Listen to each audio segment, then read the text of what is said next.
যে আমার কিছুই করার ছিল না গো সজীবের মা।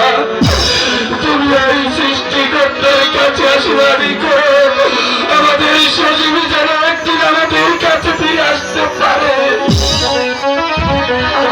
আশীর্বাদই করি সজীব যেন ভালো হয়ে আসতে পারে আমাদের কাছে।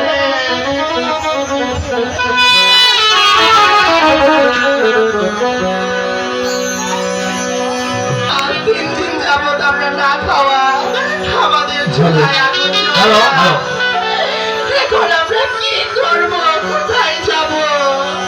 শোনো সজীবের মা, আমি গিয়েছিলাম সেই বাজারের প্রতিটি দোকানের ধারে ধারে, বলেছি ওগো আজ 3 দিনে যাবত আমাদের চুলায় আগুনে জ্বলে না, কিন্তু আমাকে কেউ বিশ্বাসই করে না।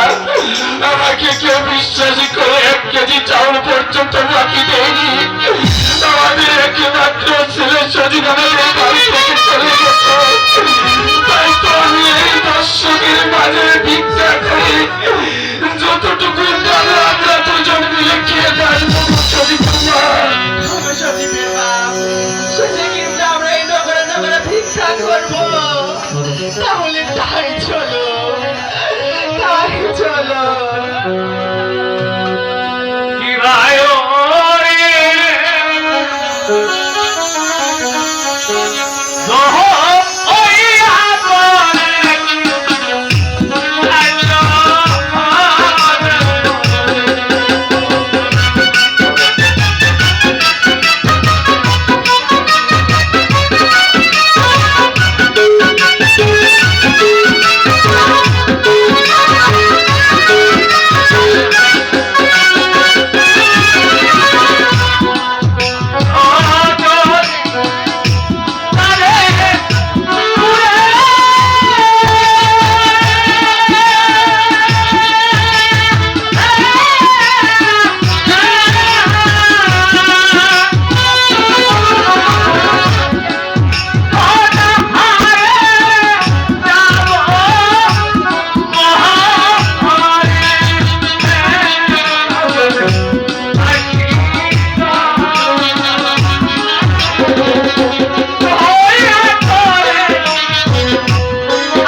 সজীবের মা, সজীবের মা, ওগো, তুমি আমার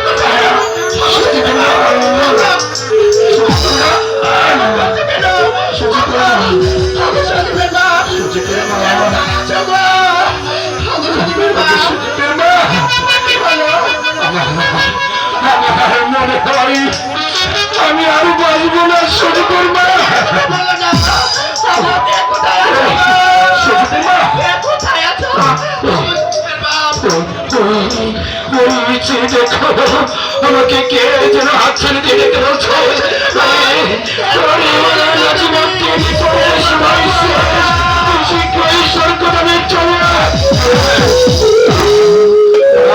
আমি আছি, আমি আছি, আমি আছি।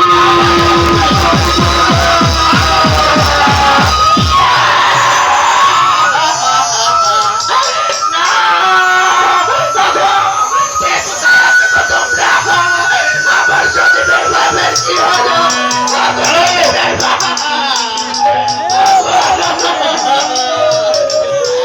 তোমাকে ছাড়া আমি কিভাবে থাকবো? মা গো!